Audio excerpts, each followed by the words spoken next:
Hi everyone, my name's Miss Leala, and today I'm going to read the book called Ada Twist, Scientist. It's by Andrea Beaty.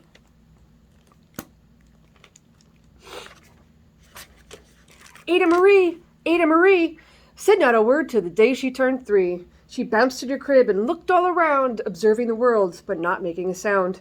She learned how to climb and made her big break with a trail of chaos left in her wake. She ran through the day, chasing each sound in sight, and didn't slow down. She conked out at night. Conked right out. Her parents were frazzled, but tried not to freak, as Ada grew bigger and still did not speak. Clearly, young Ada, with lots in her head, would have something to say when it ought to be said. That's just what happened when Ada turned 3. She tore through the house on a fact-finding spree and climbed up the clock just as high as she could. Her parents yelled, "Stop!" as all good parents would. Ada's chin quivered, but she did not cry. She took a deep breath and simply asked, "Why?" Why? Why does it tick and why does it talk? Why can't we call it a granddaughter clock?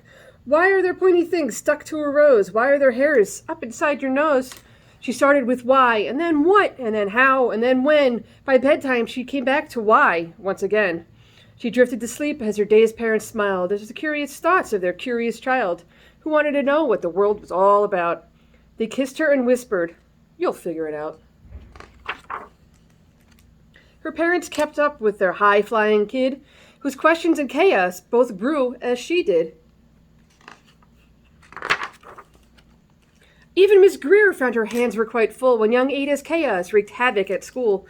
But this much was clear about Ada Marie Twist. She had all the traits of a great scientist. Ada was busy that first day of spring, testing the sounds that make mockingbirds sing. When a horrible stench whacked her right in the nose, whew, a pungent aroma that curled up her toes. Zowie, said Ada, which got her to thinking, what is the source of that terrible stinking? How does a nose know there's something to say? That's hard to say. How does a nose know there's something to smell? And how does it stink if there's no nose to tell? She rattled off questions and tapped on her chin. She started at the start where she ought to begin. A mystery, a riddle, a puzzle, a quest. This was a moment that Ada loved best. Gotta find out why. Ada did research to learn all she could of smelling and smells, both the stinky and good. One hypothesis Ada thought could be true, the terrible stink from Dad's cabbage stew. She tested and tested, but soon Ada knew it was time to come up with hypothesis number 2. Blah. Then zowie, the stink struck again, just like that. Hypothesis 2, it's caused by the cat. The cat couldn't make such a stink on its own. It needed perfume and some fancy cologne. So young Ada tested. The test was a flop. She started again, but her parents yelled, "Stop!" Ada Marie, to the thinking chair now. By the time we count 3. Enough, said her mother. That's it, said her dad. Her parents were frustrated, frazzled, and mad. Why? Ada questioned. Her mother said, "No." What? Ada queried. Her father said, "Go." You've ruined our supper. You've made the cat stink. Enough with your questions. Now sit there and think. She looked at her parents. Her heart turned to goo. Poor Ada Twist didn't know what to do. She sat all alone by herself in the hall, and Ada, once more, could say nothing at all.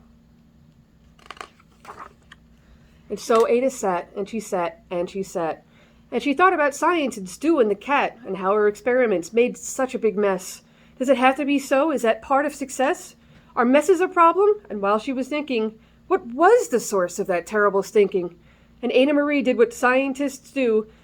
She asked a small question, and then she asked 2. And each of those led her to 3 questions more, and some of those questions resulted in 4. As Ada got thinking, she really dug in. She scribbled her questions and tapped on her chin. She started at why, and then what, how, and when, and at the end she reached why once again. Her parents calmed down and they came back to talk. They looked at the hallway and just had to gawk. She drew all over the walls. No batch of bare paint could be seen on the wall. The thinking chair now was the great thinking hall. They watched their young daughter and sighed as they did. What would they do with this curious kid who wanted to know what the world was about? They smiled and whispered, "We'll figure it out." And that's what they did, because that's what you do when your kid has a passion and heart that is true.